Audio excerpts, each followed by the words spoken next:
Halo sobat otomotif, kembali lagi dengan saya di sini di channel Autobob Project ya. Sebelumnya saya minta maaf buat semua subscriber saya, dikarenakan saya sudah lama tidak upload video ya mengenai tutorial otomotif ataupun yang berhubungan dengan dunia otomotif. Di sini kita ada project, di mana ada kendala di sebuah mesin Avanza ya. Awalnya kronologinya seperti ini kira-kira. Mesin ini sudah di overhaul kurang lebih 3 bulan yang lalu sama si pemilik mobil. Sudah diganti piston, diganti toraknya, dikarenakan piston di situ ada yang pecah, toraknya ada yang bengkok. Entah penyebabnya dikarenakan tidak terkontrolnya ya, masalah oli. Artinya di sini dia tidak intens melakukan perawatan di sistem pelumasannya, jadi bisa kena di situ.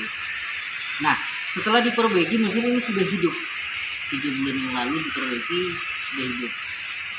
Terus pemilik mobil mengeluh lagi kepada saya bahwasanya mesin mobilnya kembali lagi seperti di awal, tidak dapat hidup, yang artinya ketika di start dia lengket.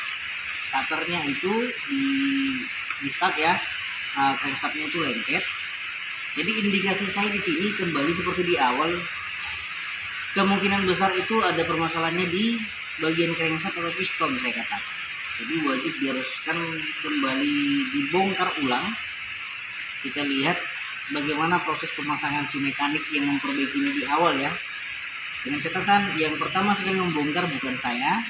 Jadi di sini saya hanya coba menyampaikan yang baik kepada si pemilik mobil bagaimana cara perawatan. Karena memang kemarin itu saya lihat setelah saya cek ada hal-hal yang janggal dari segi pemasangannya. Karena ada beberapa komponen yang tidak diganti, harusnya diganti tapi tidak diganti. Hasil itu jadi penyebab kerusakan kembali.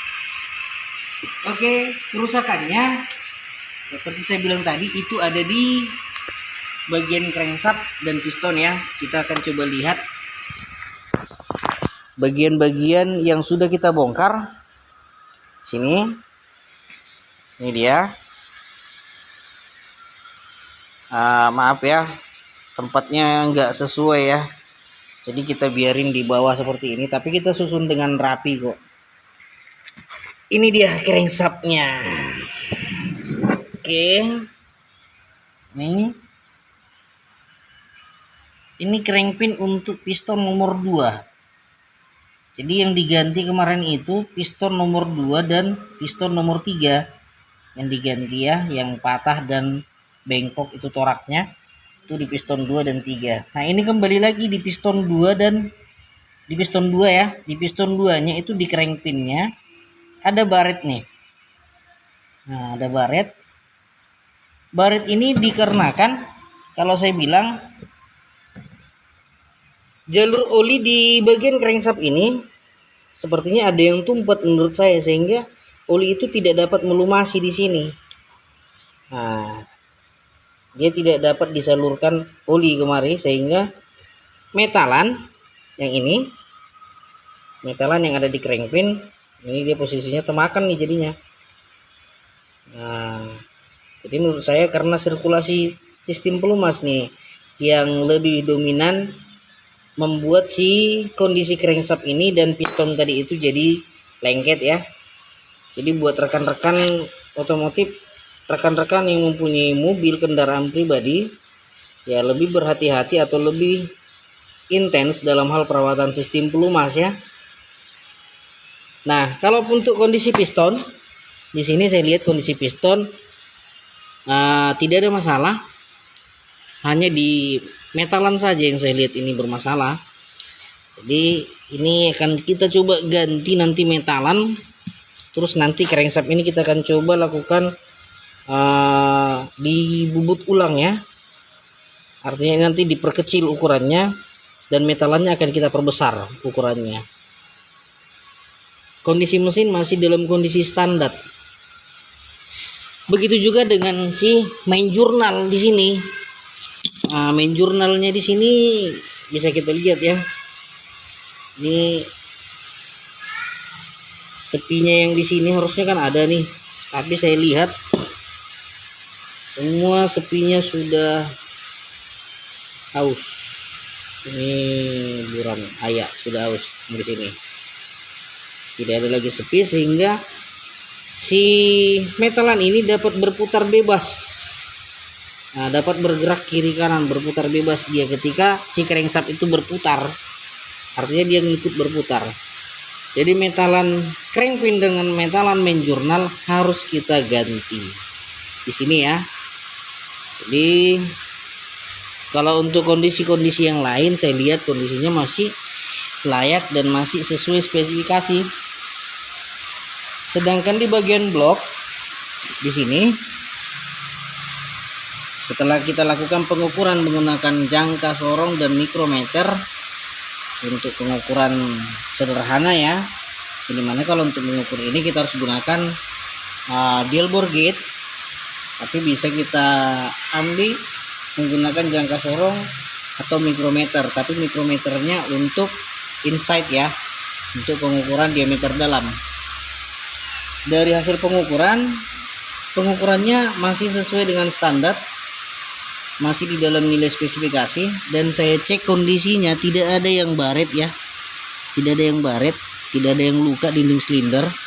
Artinya blok silinder di sini kategorinya aman. Ya, begitu ya teman-teman.